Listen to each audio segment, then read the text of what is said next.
attendre encore quelques secondes le temps que tout le monde se connecte et nous entamerons notre webinaire.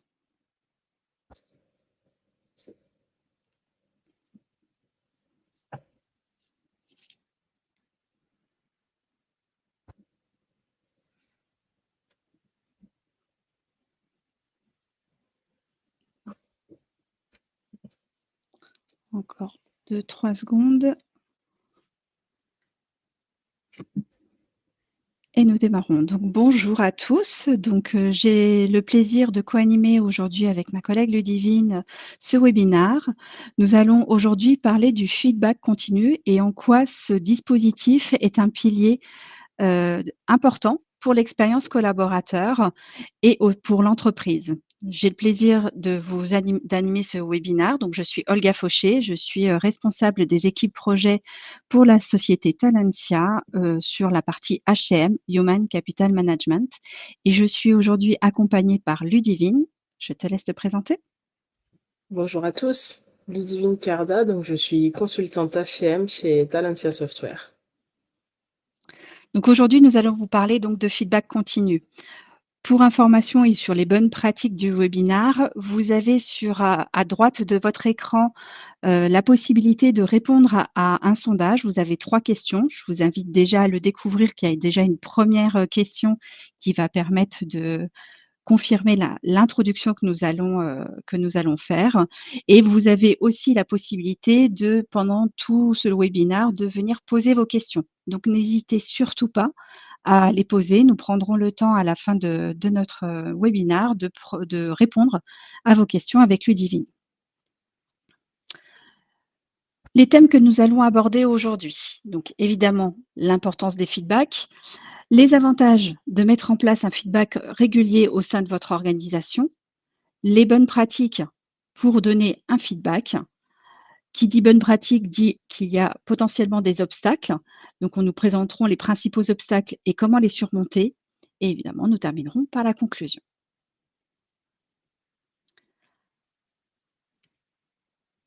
Ludivine, en quoi faire des feedbacks dans une organisation est-elle importante? Oui, les feedbacks sont très importants aujourd'hui dans les entreprises. On va commencer par une petite définition. Le feedback, finalement, qu'est-ce que c'est? C'est un retour d'information que l'on donne ou l'on reçoit de quelqu'un dans le but d'aider à progresser. En RH, les feedbacks interviennent tout au long des processus, que ce soit au moment des recrutements, lors d'un onboarding, même annuellement avec des entretiens ou avec des rencontres un peu plus informelles. C'est un outil qui est finalement pas nouveau car il est utilisé depuis 1950 à peu près, mais qui a beaucoup évolué. Avant, il y avait un feedback qui était plus descendant. Aujourd'hui, les entreprises tentent à mettre en place plus de feedback continu ou des feedbacks 360. Donc le feedback aujourd'hui devient un vrai levier de progression, d'accompagnement et d'engagement pour les entreprises au sens large. Ok, je crois que dans le chat, il y a déjà une première question sur le feedback. Est-ce que tu peux nous partager le retour? Oui.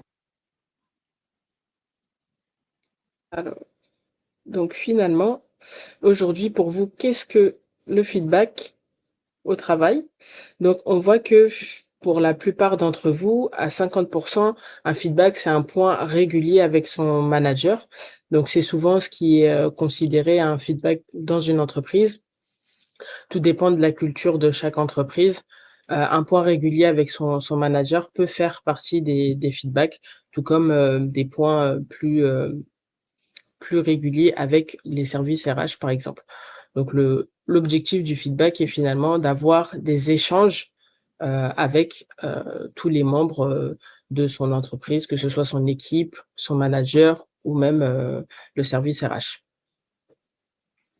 Ça me permet de faire la transition sur le fait que le feedback est en effet quelque chose d'important, est un dispositif important pour l'entreprise. Il contribue à l'engagement accru des collaborateurs et à leur développement professionnel. En termes de développement accru, ça veut dire que plus les collaborateurs se sentent valorisés, écoutés au sein de leur organisation, cela va augmenter leur motivation et leur volonté d'aller encore plus loin, donc en final, leur engagement. Ça a pour vertu de développer le développement professionnel. C'est-à-dire que le feedback, il va favoriser le développement des compétences. Il va aider à l'amélioration des performances et il va aider aussi les collaborateurs à se projeter et à vouloir progresser au sein de l'organisation. Donc en fait, on voit que c'est un vrai outil de motivation. Si vous lisez en bas l'étude de Gallup qui a révélé que les équipes qui bénéficient de feedback de manière régulière sont 3,5 fois plus engagées et l'entreprise voit la productivité augmenter de presque 15%. Donc on voit que c'est vraiment un dispositif qui est clé et qui fait vraiment fait sentir chacun valorisé et écouté. Donc envie de s'impliquer plus et d'être encore meilleur dans ce qu'il fait. Le feedback, c'est avant tout un retour d'information qui porte sur différents aspects de la vie professionnelle, la performance, le comportement et ou les compétences. On peut lui attribuer 2 principales formes. D'abord, qu'il soit positif, c'est-à-dire qu'il va mettre l'accent sur les aspects positifs de la performance de quelqu'un. Il vise à renforcer ainsi ses comportements ou les résultats qui sont attendus et indirectement, finalement, venir remotiver le collaborateur. Deuxième point, un feedback peut être constructif ou correctif. Ça veut dire qu'on va se concentrer sur les aspects qui nécessitent une amélioration, des axes de développement. Donc on va suggérer des aspects qu'il faut corriger, des erreurs, des lacunes. L'objectif est de venir favoriser le développement professionnel. Et on voit par rapport à l'étude du cabinet More Human Partner que les collaborateurs sont en demande d'avoir des feedbacks. 55% estiment qu'ils n'en ont pas assez. Du coup, c'est un manque de reconnaissance. Ils sont 61% quand même à désirer avoir plus de feedback positifs au quotidien et 48% à avoir des feedbacks correctifs. Donc, on voit que c'est vraiment quelque chose qui est important, aussi bien pour l'organisation que pour les collaborateurs qui en sont finalement demandeurs. Ludivine, quand on parle de feedback, évidemment, là, je viens de dire à quel point ils sont importants, mais en quoi ces feedbacks doivent être réguliers? Quels en sont les avantages? Oui, merci Olga. Comme on le disait précédemment, le feedback, c'est quelque chose de très important. La régularité va apporter son intérêt au feedback et va pouvoir apporter plus aux collaborateurs, aux managers et même aux services RH. Donc aujourd'hui, on recense 8 principaux avantages à la pratique des feedbacks réguliers. Le premier, c'est que ça participe à la montée en compétences. En effet, le feedback régulier permet à chaque employé d'identifier ses points forts, ses axes d'amélioration, ce qui va favoriser finalement leur épanouissement professionnel. On peut aussi mettre en place des points réguliers avec le collaborateur pour éventuellement évaluer ses performances, souligner ses progrès et puis proposer aussi des formations qui vont être adaptées. Ça permet aussi de collecter des feedbacks après les formations, puisqu'une étude de Gallup a souligné le fait que avoir des feedbacks après les formations permet d'augmenter d'à peu près 15% la productivité dans les programmes de formation. Le deuxième avantage qu'on peut recenser, ça permet d'accroître la motivation et l'engagement des salariés. Donc, le feedback régulier, encore une fois, il va permettre d'aider les collaborateurs à se sentir plus impliqués dans leur travail. Par exemple, un collaborateur qui reçoit un feedback utile au moins une fois par semaine va être 4 fois plus susceptible d'être engagé qu'un collègue qui ne va pas en recevoir. Donc, c'est important de féliciter les bonnes initiatives, les réussites, en soulignant finalement comment le collaborateur, avec son travail, a pu aider et faire profiter à l'entreprise pour qu'il puisse se sentir intégré et complètement partie finalement de l'avancée de l'entreprise. Le troisième avantage qu'apporte le feedback, ça va permettre de renforcer la cohésion et aussi la confiance au sein de l'équipe. Un feedback qui va être constructif, comme le disait Olga précédemment, ça permet d'augmenter la productivité individuelle, mais aussi collective, de près de 25% selon une étude de Claire Company. Donc, le feedback à travers l'équipe, il va consolider la confiance, puisqu'on va travailler avec plus de transparence, avec plus de respect, puisqu'on a des échanges qui sont plus ouverts, ce qui va créer finalement un environnement de travail positif. Le feedback entre collègues aussi est important puisqu'il permet d'améliorer l'efficacité des équipes à hauteur de 35% selon une étude d'Harvard. Le quatrième avantage qu'on peut recenser, c'est aussi la réduction du turnover. Forcément, un employé qui reçoit régulièrement des retours sur son travail va être moins susceptible de se tourner vers d'autres sociétés. Donc le turnover est donc réduit d'à peu près 15% pour les entreprises qui ont mis en place un feedback régulier. Cette culture du feedback va aider les collaborateurs à se sentir valorisés et donc plus connectés aux objectifs de leur entreprise, ce qui va forcément réduire les risques de départ. À l'inverse, un employé sur 2 presque, va se considérer non écouté et donc il est plus à même de prendre la décision de quitter son emploi. Le cinquième avantage qui a été recensé, c'est la facilitation de l'onboarding pour les nouveaux arrivants. Donc l'intégration, on sait bien que l'intégration d'un nouvel employé, c'est une étape cruciale pour une entreprise. Donc donner et recevoir du feedback à un nouvel arrivant, ça lui permet de comprendre son rôle, les attentes ou encore la culture d'entreprise qu'il vient d'intégrer. Il va donc apprendre plus vite finalement, éviter des erreurs potentielles et ça va également lui permettre de créer un lien plus facilement avec son manager, mais aussi avec ses collègues, ce qui va potentiellement réduire le stress à une période nouvelle et souvent intense. Donc grâce au feedback, on va réduire la possibilité que le nouvel arrivant quitte l'entreprise de façon anticipée et on va aussi favoriser son bien-être et sa prise de poste. Le sixième avantage qu'on a identifié, c'est justement, comme on le disait un peu avant, ça permet de anticiper les problèmes potentiels. Avoir des échanges qui sont réguliers, ça permet de détecter les signaux faibles. On va agir finalement avant que le problème soit là. Un collaborateur qui se sent écouté est 4 fois plus susceptible de signaler un problème avant qu'il ne s'aggrave, ce qui permet finalement, que ce soit pour le manager, pour un collègue ou même le service RH, d'avoir un ajustement immédiat et de créer un climat qui sera plus apaisé, où on va se sentir plus en confiance. Et donc les personnes vont oser parler et prendre de meilleures décisions parce qu'ils vont exprimer leur avis. Le septième avantage, ça va être de guider finalement la fonction RH, puisque tous les éléments qu'on a vus précédemment vont permettre au RH d'avoir de la matière. Aujourd'hui, on estime que 75% à peu près des DRH affirment que les éléments issus de feedback leur permettent de mieux cibler leur action RH, puisqu'ils ont finalement des réponses à des questions qui se posent et ils ont la possibilité de mettre en place des actions plus concrètes et plus précises avec la possibilité aussi de mesurer leur action puisqu'ils ont du feedback de façon régulière. Et finalement, l'objectif final d'avoir du feedback, c'est d'améliorer la performance globale de l'entreprise. Effectivement, on va demander avec le feedback, ça va permettre d'avoir une performance individuelle, collective au niveau des équipes et donc tout ça va se répercuter de façon positive sur l'entreprise puisque on accompagne la montée en compétences, on écoute, donc on va avoir plus de productivité de la part des collaborateurs et des équipes à hauteur de 27% à peu près et donc plus de rentabilité pour les entreprises. Donc juste après, on va avoir des chiffres un petit peu plus concrets. Donc là, on a un histogramme sur l'impact des feedbacks, encore une fois, qui sont réguliers sur les collaborateurs. On voit que selon un sondage réalisé par Office Vibe, l'amélioration de la performance augmente d'à peu près 13%.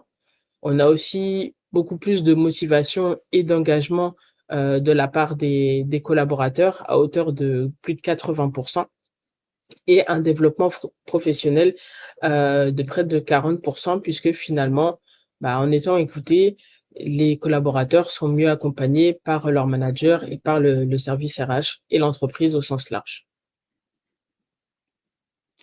OK, donc maintenant, on va pouvoir vous faire une illustration d'un feedback avec la solution Talentia. Donc, à travers d'une vidéo. Je laisse Ludivine vous en parler. Voici comment Donc, ça peut se matérialiser. merci. Dans cette vidéo, on va voir que Audrey utilise Théo, donc notre assistant IA chez Talentia, pour donner un feedback à une collègue. Donc, Théo va lui décrire la marche à suivre. Elle va alors pouvoir publier un feedback sur son mur pour remercier Fiona. Donc là, on voit qu'elle peut publier son message. Et donc, finalement, les membres de l'équipe vont pouvoir interagir sur le feedback donné par Audrey. Donc là, on voit finalement toutes les réponses qui sont apportées et qu'on a un échange qui devient plus élargi sur un feedback d'une personne. Notre mur de feedback. On vient de voir donc quels étaient les avantages de mettre en place un feedback au sein de l'organisation. Qui dit avantage dit aussi, pour mettre en place un dispositif, c'est se dire quelles sont les bonnes pratiques qu'il faut mettre en place ou utiliser pour pouvoir faire un feedback. En termes de bonnes pratiques, je vous en ai mis 5 en avant. D'abord, instaurer une culture du feedback au sein de votre organisation. La culture du feedback constructif commence par être, quand elle est mise en place, comme quelque chose par l'exemple. Donc l'exemple, par exemple, si je prends un chef de projet qui n'a pas de lien hiérarchique forcément avec ses équipes, si il met en place, il doit être l'exemple, en fait, excusez-moi. Il est en étant un exemple pour son équipe, il va pouvoir créer un environnement qui est propice, où chaque membre de l'équipe va se sentir à l'aise et elle va pouvoir être à l'aise pour donner, mais aussi pour recevoir des feedbacks. Encourager, l'équipe régulièrement à donner, à faire part de ses retours, des retours spécifiques, hein, qui sont basés sur des situations réelles, donc il faut bien rester aussi sur du factuel. Cela va permettre de rendre des feedbacks plus efficaces et pertinents et potentiellement aussi acceptés par l'équipe. En adoptant cette approche, on favorise en fait inconsciemment l'effet Pygmalion et on renforce positivement les compétences individuelles de chacun, mais aussi les compétences collectives et surtout la confiance de chaque membre les uns envers les autres. Un feedback, c'est pas uniquement un manager qui va le donner à ses collaborateurs, c'est une relation qui est du gagnant-gagnant et qui peut s'appliquer à l'ensemble de l'organisation. Donc on doit être dans une approche de communication ouverte, qui partage, je donne un feedback, mais je suis aussi en acceptation de recevoir un feedback. L'objectif, c'est de pouvoir constater une progression, voir quelles sont les évolutions, comment les compétences peuvent être développées, en matière, notamment, par exemple, de gestion d'équipe ou de leadership. Donc vraiment cette notion de gagnant-gagnant et avoir une culture de feedback au sein de l'organisation est très importante. Donner un feedback constructif, c'est aussi essentiel pour améliorer ce qu'on le disait déjà, qu'on a dit déjà même à plusieurs reprises, pour renforcer et améliorer la performance et maintenir une bonne ambiance au travail. Donc, il y a plusieurs choses qui sont possibles. Quelques exemples, c'est du coup être spécifique, c'est-à-dire éviter les généralités, se concentrer principalement sur le comportement ou la compétence que la personne a mis en avant et avec des actions précises. Heu, Féliciter en public peut être aussi un bon élément, pas uniquement en privé, parce que ça permet de démontrer et de valoriser la personne au sein de l'organisation et de montrer, qu'on est fier et content pour la personne d'avoir fait quelque chose qui, a contribué à l'organisation. Se préparer, c'est important, hein. On prépare des feedbacks, ça permet d'être réfléchi, de trouver les bons termes, les bons mots, et d'être vraiment dans quelque chose qui est préparé et qui va permettre à la personne à qui vous allez faire, le feedback de la recevoir, de manière, vraiment constructive.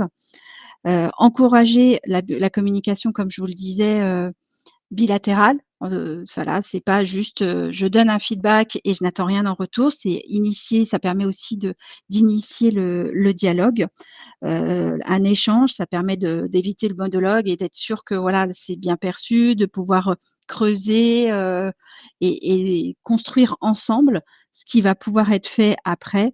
Donc suivre et agir, c'est vraiment suivre aussi le fait que, une fois un retour que vous avez pu faire, s'il y a des axes d'amélioration, de revenir dessus à une autre occasion pour s'assurer que, il y a des choses qui, vous vous intéressez à la personne. C'est pas juste feedback one shot, c'est, vraiment c'est dans la continuité et toujours dans la continuité. Soyez évidemment, empathique, hein, si, vous êtes sur un feedback, où il y a un axe d'amélioration important à mettre en place, donc c'est important de dire: «Bah, vous comprenez la situation et l'objectif, c'est de l'aider à progresser et à prendre en conscience de ce qui, heu, de ce qui est amélioré». Un exemple de feedback pourrait être, bah, la solution, que tu as proposée, a permis de réduire, les, les indicateurs d'augmenter, pardon, les indicateurs de 30 comme c'était envisagé, comme l'objectif qu'on s'était fixé ensemble. Est-ce que par hasard, tu as d'autres idées à creuser? Donc là, vous suivez et vous êtes dans l'action aussi de comment est-ce qu'on peut aller plus loin? Heu, donc voilà, il y a un certain nombre de choses. On est sur quelque chose où on valorise. Valoriser un collaborateur qui a respecté les délais, qui est capable de bien gérer son temps, d'embarquer ses collaborateurs ou ses collègues dans une action, qui n'est pas forcément, quelque chose, où il est à l'aise. Et puis mettez bien en avant aussi, si vous observez des choses qui peuvent être améliorées, qui ont été mal faites, bah, dites-lui, partagez-lui, mais de manière constructive, empathique. Donc le choix des mots est assez important. Et partager avec, aussi des questions ouvertes, pour instaurer le dialogue. Ça reste quelque chose d'important, hein, comme on le disait, hein, avoir des feedbacks qui sont constructifs permet, à chacun, de prendre conscience et de vouloir s'engager et de vouloir mieux faire dans le futur. Et les collaborateurs sont très friands de ce type de feedback. Donc c'est quelque chose qui n'est pas à négliger et qui fait vraiment du aujourd'hui fait partie des pratiques à avoir au sein de son organisation. Pour vous illustrer un petit peu ce que l'on vient de vous présenter, Ludivine va vous montrer l'importance du feedback et comment est-ce que dans la solution Talentia, nous avons intégré, vous avez vu déjà une première fois le mur collaboratif. Nous avons une autre façon aussi d'intégrer le feedback. Ludivine, je te laisse la parole. Oui, merci, Olga. Donc ici, on va avoir un feedback qui sort du cadre traditionnel d'une évaluation descendante uniquement réalisée par le manager. Donc là, le manager va solliciter une autre collaboratrice, en l'occurrence Sonia, pour qu'elle puisse fournir un feedback sur une compétence Team Spirit d'un des membres de son équipe, afin qu'il puisse finalement avoir une vision plus précise et à 360 degrés sur cette personne. Donc là, on voit que finalement, il demande à Sonia euh, d'avoir un feedback sur sa compétence. Donc, il peut écrire quelque chose, il choisit sa compétence et il publie.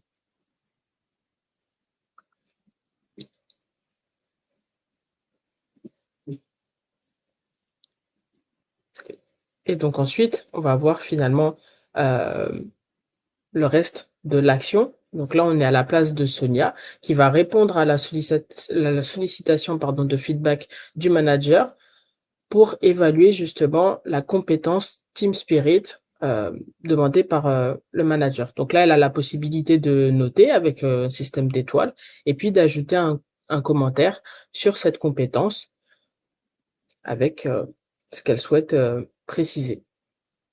Donc là, elle entre son commentaire, puis elle publie directement et alors ce feedback sera visible sur le mur de Mélanie. Donc ça permet vraiment d'avoir un feedback plus large, pas uniquement, comme on le disait, descendant, mais avec une notion de 360 et que ce soit plus complet que finalement un feedback unilatéral. Merci beaucoup Ludivine. Maintenant qu'on s'est dit, quels étaient les avantages et l'importance de mettre en place des feedbacks, il y a aussi des leviers, des freins qu'il faut avoir, qu'il faut connaître et on va vous donner aussi quelques pistes de comment vous pouvez, lever ces freins et mettre en place vraiment votre feedback, au sein de l'organisation. Donc des principaux, obstacles, c'est de pas du tout avoir de culture de feedback dans votre organisation. C'est une pratique qui n'existe pas, qui n'est pas valorisée et qui n'est pas souhaitée. Donc ça, forcément, donner un feedback à un collaborateur ou un collègue devient un peu compliqué, si ce n'est pas une volonté au sein de l'organisation de mettre en place ce type de feedback. Donc c'est important, voilà, de ce qu'on disait tout à l'heure, c'est le pendant de si vous mettez en place une culture de feedback, ça va favoriser les échanges et ça va être quelque chose qui va, au fil du temps, devenir naturel. Et le fait de pas aussi, d'avoir de culture, de feedback va amener aussi une résistance au changement, à la peur de la critique. Si, ça peut faire peur, hein, d'avoir un feedback, parce que, si face à nous, on a, des personnes qui sont pas dans, l'empathie, qui ne sont pas là pour être constructives, le feedback peut très vite être perçu comme une critique et du coup mal vécu par la personne qui va le recevoir. Donc c'est essentiel de créer vraiment cet environnement et un climat de confiance pour que le feedback soit vraiment vécu comme une opportunité de développement, de croissance et que ça soit possible de le faire, sans que pour autant ça soit, «bravo, félicitations». C'est s'il y a des points d'amélioration, d'être à l'aise pour en parler et que l'interlocuteur en face de nous soit OK pour le recevoir. Et ça, pour mettre en place et donc ça veut dire qu'il peut y avoir un manque de compétences en communication, une peur aussi de certains tout le monde n'est pas à l'aise pour donner du feedback, pour partager, pour prendre la parole. Donc n'hésitez pas en tant que RH aussi à proposer des formations, sur la communication bienveillante, sur les feedbacks, pourquoi pas faire du coaching. Il y a plusieurs dispositifs que vous pouvez, mettre à disposition des managers, mais aussi des collaborateurs dans le cadre d'une culture du feedback pour venir, mettre en place des, méthodologies, des actions qui permettent à chacun de venir, s'entraîner et progressivement à apporter, vraiment des feedbacks qui sont, constructifs pardon et collaboratifs. Parce que la clarté et la précision sont importantes. D'où l'importance qu'on disait tout à l'heure de prendre le temps et de bien préparer son feedback. Un feedback qui est vague, mal formulé, peut être très mal interprété et du coup, ça peut entraîner des malentendus, des frustrations et du coup, vraiment la peur, on revient sur la peur de la critique. Donc une des pistes qui peut être mise en place, c'est d'utiliser des exemples concrets, des faits précis pour illustrer son feedback.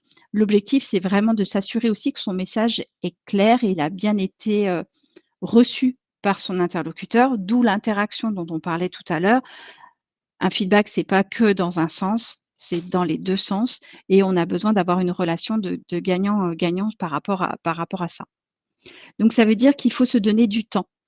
Un environnement, on sait qu'aujourd'hui, on est, notamment avec le distanciel, le télétravail, les tensions économiques, on est dans un environnement de travail qui est chargé, qui est difficile, qui est assez tendu. Donc, il peut être difficile de trouver le temps pour mettre en place des sessions de feedback. Donc on en fait un, mais n'oubliez pas, on est sur la notion de feedback continu. Donc l'objectif, c'est de mettre en place et de réaliser des feedbacks le plus régulièrement possible.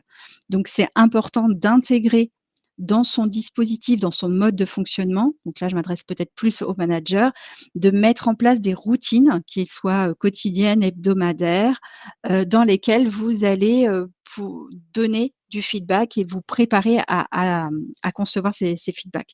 Donc c'est quelque chose d'important. Donc c'est en surmontant ces obstacles, en fait, que vous allez, pouvoir faire grandir chacun individuellement, collectivement. Vous allez les sentir plus impliqués, plus motivés, plus aussi demandeurs d'avoir des feedbacks et avoir au final une organisation qui aura, un turnover réduit, des équipes plus engagées, plus motivées, des compétences accrues et du coup, on voit tout l'aspect, bénéfique que peut avoir la mise en place des feedbacks continus à partir du moment où on a soulevé les principaux obstacles et qu'on est vraiment dans cette démarche d'ouverture et de développement. Et en ça, la société Talentia est là aussi pour, vous aider. Donc on est, par rapport, pour la pour vous aider pardon, à collecter et à suivre toute cette partie de feedback continu et de développement des compétences et de la performance. Ludivine, est-ce que tu peux nous dire quelques mots sur Talentia? Oui. Alors Talentia, c'est un éditeur de logiciels RH et finance, donc présent dans le monde entier avec un cœur d'activité plus centré en Europe et avec à peu près 400, plus de 400 collaborateurs répartis dans différents pays.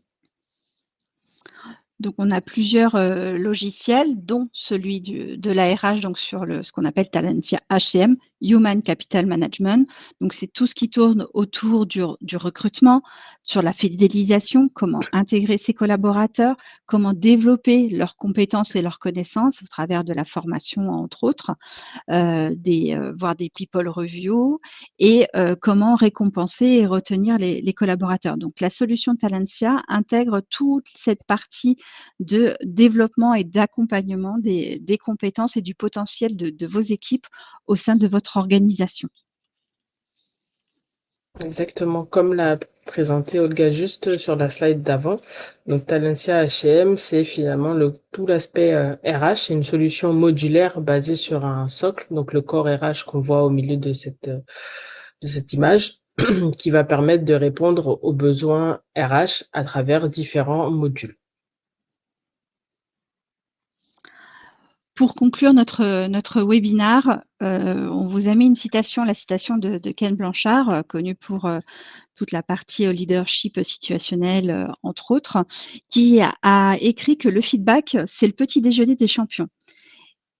Pour moi, cette citation a toute son importance, qui montre, on sait tous à quel point le petit déjeuner est important en termes d'énergie, d'apport, pour toute la journée, et pour permettre à chacun de pouvoir, continuer avec, force, enthousiasme et puis énergie sa journée, en fonction de ce qu'il aura pris au petit déjeuner et qu'il aura bien pris son petit déjeuner. Et donc le feedback continu, c'est à peu près ça. C'est le feedback, il peut devenir le moteur de la croissance de chacun et être un des éléments d'opportunité de développement professionnel de chacun au sein de l'organisation, encore une fois, individuellement, collectivement et aussi de l'organisation. Il existe plusieurs méthodologies. La plus connue, c'est le desk, mais il y a plusieurs façons de faire des feedbacks. N'hésitez pas non plus en fonction de votre culture, de la façon dont vous voulez apporter et la façon dont vous pouvez être à l'aise de regarder un petit peu ces différents types de méthodes de feedback, en ayant bien en tête qu'un feedback, ça doit être quelque chose qui doit être suivi, et fait de manière régulière pour apporter tout le bénéfice escompté. Voilà, nous en avons terminé avec notre présentation. Nous allons pouvoir, peut-être déjà restituer les réponses que vous avez bien voulu nous apporter à notre sondage et nous allons aussi prendre le temps de répondre aux questions que vous avez posées dans le chat. Ludivine, je te laisse prendre la parole pour les Oui, questions dans le chat. donc Pardon, les réponses. sondage. Ouais, au sondage, s'il te plaît. Oui. Donc on avait un autre sondage où la question était, selon vous, quel est le principal frein à l'instauration d'une culture du feedback continu dans votre entreprise? Et pour la majorité, ça a été le manque de formation et le manque de savoir-faire. Et en deuxième, on avait la crainte des réactions et des conflits. Donc c'est quelque chose de tout à fait légitime. Donner un feedback, comme l'expliquait Olga précédemment, c'est quelque chose qui s'apprend. C'est pas forcément inné de pouvoir faire un feedback qui va être constructif, qui va permettre d'échanger et de donner des vrais éléments de progression et pas seulement d'avoir un effet critique. L'objectif du feedback, c'est vraiment d'aider à améliorer, et donc, le manque de formation, de savoir-faire est en effet une des choses qui peut être compliquée à mettre en place si on n'a pas cet accompagnement pour le faire. Donc évidemment, donc ce que je disais tout à l'heure, pour lever ce frein, c'est en effet mettre en place des formations, des coachings, des dispositifs de mentorat, pourquoi pas. En tout cas, mettre en place une politique en matière de développement individuel et collectif sur la pratique du feedback qui peut venir de la direction et descendre progressivement au sein de l'ensemble de votre organisation. La dernière question était: à quelle fréquence recevez-vous du feedback constructif dans votre organisation?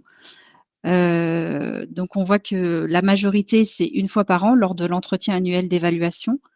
1 fois par mois pour 25 d'entre vous. Donc ça, c'est plutôt, intéressant. Ça veut dire qu'au sein de vos organisations, vous avez déjà cette notion et cette approche de mettre en place du feedback continu et rarement, voire jamais, pour 1/4 d'entre vous.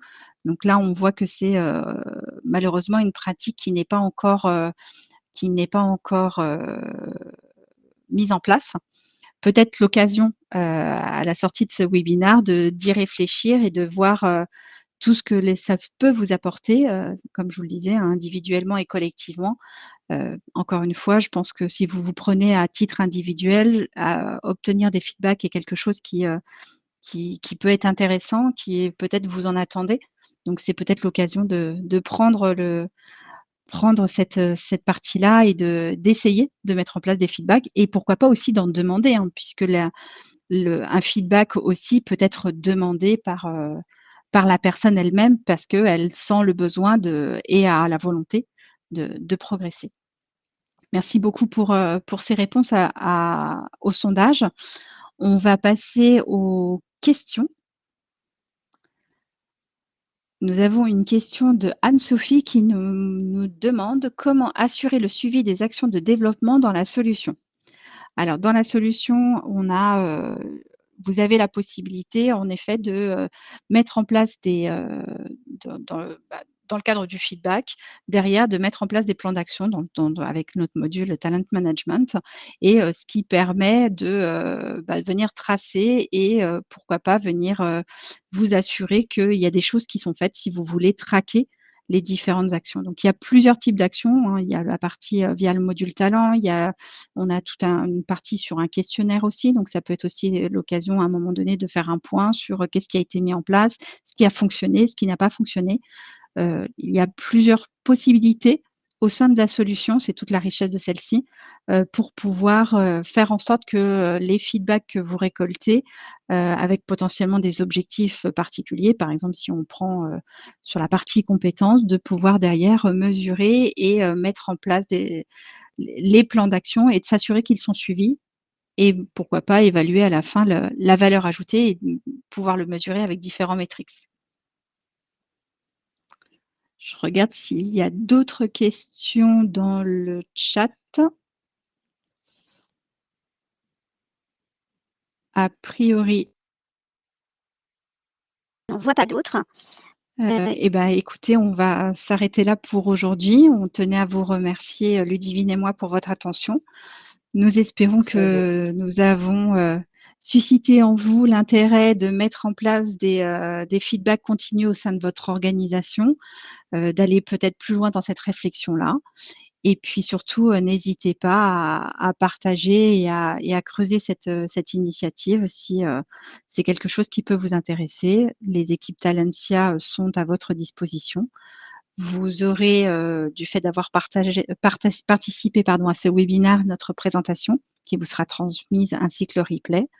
Et puis, nous vous souhaitons, une excellente journée, d'un bel été, pour ceux qui vont partir en vacances. Et puis, on vous donne rendez-vous à l'occasion d'un autre webinaire, nous espérons. À bientôt. Bonne journée. À bientôt.